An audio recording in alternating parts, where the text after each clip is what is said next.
Welcome to week one of our Galatians series. On Patreon, we've been, excuse me, on Patreon, we've been going through and having discussions kind of surrounding this series. We've talked about salvation, what salvation is. That is a continual conversation that we're having over on Patreon. And we have finally, all right, welcome to, there we go. We have finally arrived in a space where we are moving forward with our Galatians series. This one is really dear to my heart. So this week we're going to hit kind of an introduction. We're going to just do the very beginning portion of Galatians. We're not going to do this like we did the 1st and 2nd Samuel series, where we kind of took chapters by week. There's just an abundance of content in Galatians that we have to kind of take a fine-tooth comb and look at. And so this week, I have a few things, and I've been kind of struggling with this morning. So sorry for the lateness for those of you that got the 8:30 notification, but kind of struggling with how to introduce and intermingle kind of the discussions that have been had on Patreon and then come into this Galatians series. So we're going to go like this. My first thing is, why Galatians? Galatians is a book. That's my homegirl, Bose Pro. Galatians is a book that is commonly misunderstood, as all of the quote unquote New Testament is, but it comes with an abundance of Torah-based information. And one of the things that has happened to this particular book is it's been taken, like a lot of things, out of its culture and its context. And so things seem to kind of float around. At one point, I think I shared with you all about my my brief experience in seminary. And I went into seminary kind of like knowing a little bit more about scripture and how it works and how Torah works. And what I was trying to do is do a dual program. That's a whole nother story. But while I was there, a very contentious conversation began surrounding the reality for that particular school that everything in the New Testament is new. That's why it's called the New Testament.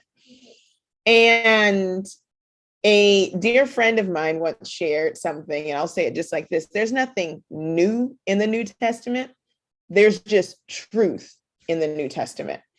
And that's how we're going to tackle this. So the whole series, and I am praying that the Creator is gracious and allows us to make it through more than just Galatians.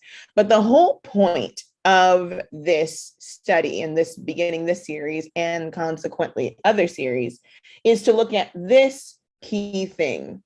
There is Torah all through the New Testament because the New Testament was written by Torah observant Jews. That's the reality. There is no break in the observance of the laws, statutes, and commandments of the quote unquote God of the Old Testament for the individuals who are speaking to the so-called Gentiles and others of these regions where these epistles or letters have gone. I find it kind of interesting because there's a lot of things that float around the internet, which is something that as I get older, I'm beginning to love the accessibility, but loathe the lies that float around. And people have been in the business of misusing, mishandling, misrepresenting, and essentially muddying the waters of understanding for individuals who are really seeking truth. I'm going to use this term. Some of you have probably heard it before, some of you have not. One of the things that happens when a person touches the text is that they begin to interpret what the text is saying. We begin to dive in and we connect things together. And this is like a way of bringing it to life. When people then take that and then take the life out of it, then we end up with words that cause adverse effects and eventually death, but not necessarily physical death, but it's death of thought. We stop short of arriving at the proper understanding or the wholeness that allows us as individuals and as a collective to move forward and do whatever work is being brought to us. Could you imagine a bunch of doctors, right? And they have a medical manual. And every doctor, every time they get up, explains it differently and takes things out and rewrites it and leaves parts out that are very important, then you would get adverse effects in hospitals all over the place. This is exactly what's happening with not only the biblical text, but then the way it's supposed to be lived out and expressed. Everybody wants to have a hand in that, and nobody wants to just tell the truth and give the people the freedom to align to their creator. One of the things that I am deeply passionate about is not me telling you something. It's about you coming to a conclusion that you should already be wrestling with in your own mind and your own heart with your creator. And what the writers, not only of the New Testament, but all of Scripture were doing was bringing to the table the revelation of the creator as it began with the creation of man. Each generation was speaking to the people, calling them into a right relationship with the one that created them. Nobody was calling people to themselves.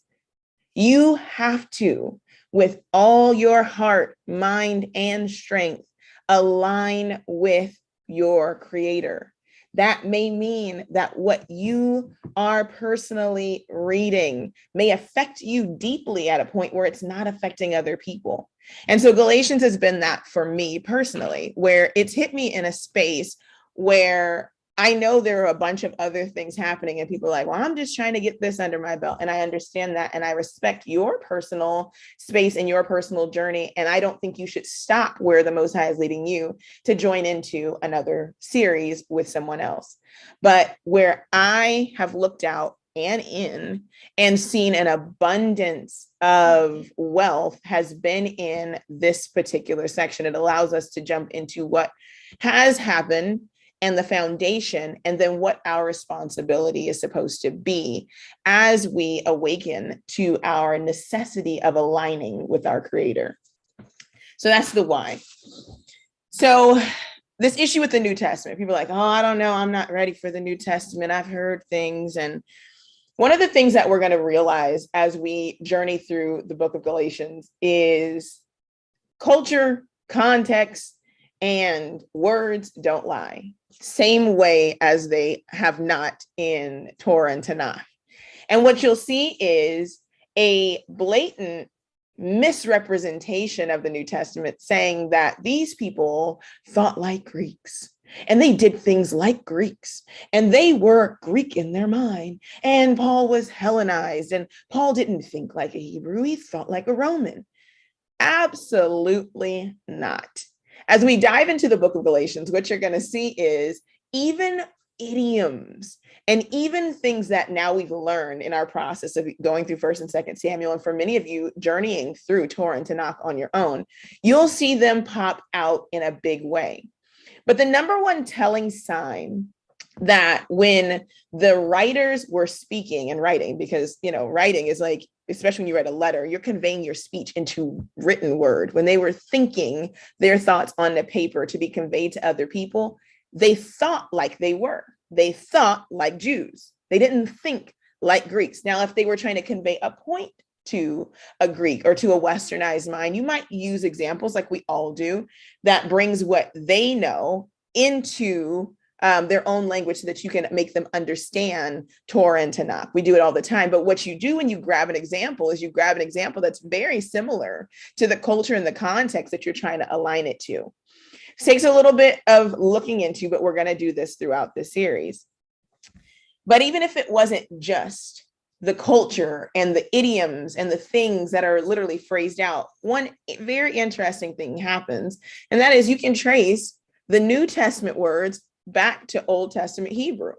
If it was a completely different thought, and if it was to be used in a completely different manner, and the words were completely different, then why would it have been important to the translators who did the Greek Septuagint to make sure that the Old Testament words that were Hebrew, that were now translated into Greek, align to those New Testament words? Makes you go, So when people make statements, a lot of times it's because we don't know. We speak before we know, and we kind of run with things. So a lot of what we'll be doing, and you can look up this word, and it's from a Hebrew word, but you'll probably hear it in a lot of Jewish verbiage. We're going to be midrashing. We're going to midrash the New Testament, which is interesting because you're not going to find many Jewish people, probably at all, attempting to midrash or interpret, to dive deep in and to get the background story of how it connects to the Old Testament, how the New Testament connects to the Old Testament. So we're going to midrash the New Testament and align it as close as we possibly can. I believe it's seamless to Torah and Tanakh. And what we're going to see over the process of this series is that the minds and the culture of the people who the Creator chose to go forth, teaching all men and making disciples, right? Their minds were Hebraic. And that Hebraic mind always is going to bring us back to a foundation that requires us to not change what the Creator said, but to align to what He said. All right. The next thing. I know this is going to come up, and so I'm going to kind of put it here, and I'm going to leave it to you all to dive deeper into this. The question always comes, and I was here in this space when I first came across, this ideology. The question is, aren't those New Testament letters for the Gentiles? It's written to Gentiles, right? That's why it doesn't line up to what Torah says. They have some different rules and they don't understand he's talking to Gentiles. The other thought is that the Gentiles, right, are not really Gentiles, but they're just disenfranchised and dispersed Jews. Both thoughts, you can choose whatever side you want to be on, bring us back to a central Torah-based focus. And anytime a person gives you a thought, or you think a thought of your own, and it begins to create a kind of a boundary, check your boundary against Torah. That is always going to be our focal point. Torah and Tanakh and the prophets and the writings are going to shape, frame, and align how we think even about the New Testament. That can be a little strange for people because the New Testament has almost been put over here as an isolated work for people who are now done with this old stuff. That's why they say Old Covenant, Old Testament, and New Testament. It creates a demarcation in the mind that somehow this is antiquated and refuse, and this is now new and improved and better. And so we're going to kind of break away from that. And the way we're going to break away from it before we even touch the letter is this. Gentiles have always had a place in Scripture. And I'm going to give you an example. There is one law, right, for the stranger and one law for the homeborn. So how these writings were supposed to apply both, and how Torah was supposed to apply to Gentiles was supposed to be the same. So anything in the letters does not give any human the liberty to turn away from Yah. And that's not what Paul or any of the writers of the letters are saying. And we're going to get into that in depth. What happens over time? What happens over time is that Yah does something amazing, where he meets man where he is and he feels and fulfills his plan. So that's just like saying, because Abraham and all of those before him, oh, Moses, and until we got to Moses, didn't have written law, then the written law is only for those who had written law.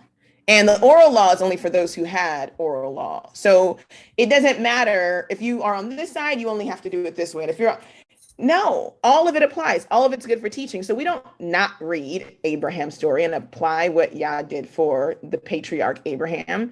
And we don't not look at, Bereshit, Genesis, and look at what happened and the necessity of obedience of Adam and Chava. We don't say, oh no, that was before there was the Mosaic, what they call the Mosaic law. So you don't have to worry about that. Just focus right here. No, it's one seamless place. That's like somebody saying everything before Sinai is Old Testament and everything after Sinai is New Testament. So when you read things from before Sinai, it's cute stories. It doesn't really apply to you. And everything after Sinai, that applies to you. That's the same approach people have taken. So when you say there's one law, the complete revelation never breaks. So the same thing that is required of the Gentiles in the Brit Chadashah, or the New Testament, the renewed covenant, applies to the same thing that applies to the Hebrews in the Old Testament, applies to the Greeks and the Gentiles in the Brit Chadashah. It never changed. When Yah created the heavens and earth, the laws that governed humanity never changed. It's man who constantly tries to get from under the instruction of the Creator. Now, where Paul draws a demarcation is the law of sin and death. And we'll get to that as we get to it. So the first thing is Gentiles. Who are they? Do these letters apply to me? All scripture is good for reproof. It all does. Because there's a lot in here that applies to those who are trying to align themselves, because we have Greek hearts, Greek minds, Greek mindsets, Western ideology that's within us. And a lot of what's in these letters is taking a people who are really, really, really trying to align with what the Creator has, but they've been so far removed from it. So that's the first thing. Is this word being applied to everybody? Absolutely. Second thing is, people are like, oh, well, the Gentiles were this and the Gentiles were that. If we can all partake in the collective sin of Adam and Chava, then it would be wrong if we all could not partake in the collective redemption that we're going to read about. So to try to draw demarcation between the Hebrews and the Gentiles, and nowadays white and black, it's futile. It's absolutely futile. So that's one of the things that we're all going to have to come to a complete consensus on, is that the bigger picture is what we're going to be looking at over this series. So I want you to kind of just focus in. Don't get caught up in the majoring in the minor, right? Because a lot of times when you focus down onto something like, is this to Gentiles or not? Can Gentiles receive this? Should we even be reading these things? When you go here, there's a whole cosmos of information that you're losing. So to break out of that, it's one law to the stranger and to the homeborn. And when we read these letters, there is no one giving a different law. There's no one giving a different gospel than that which has always been given from the foundation of the world. And it's the same invitation for everyone as it has always been. We'll get to that in depth as well. All right, so the next thing in our introducing Galatians is to look at this idea of walking and understanding. As you're reading any text, whether it's Old Testament, New Testament, you need to understand what the framework of that text is. And the framework of Galatians is heavily rooted in a Torah-based understanding. It's all up to Tanakh, but in a Torah-based understanding. If you have not read through the first 5 books of the Bible, there are going to be some things that you can be easily confused about. There are going to be some things that may not make sense to you. So I'm going to challenge you to look at and go through Torah over the next week. We're only going to be taking Galatians a little bit at a time, so you'll have time. And we have a reading schedule that we have on Patreon, and most of our patrons have gone through at least Torah, and most of them have read through all of Torah and Tanakh over the past few months or year as a collective.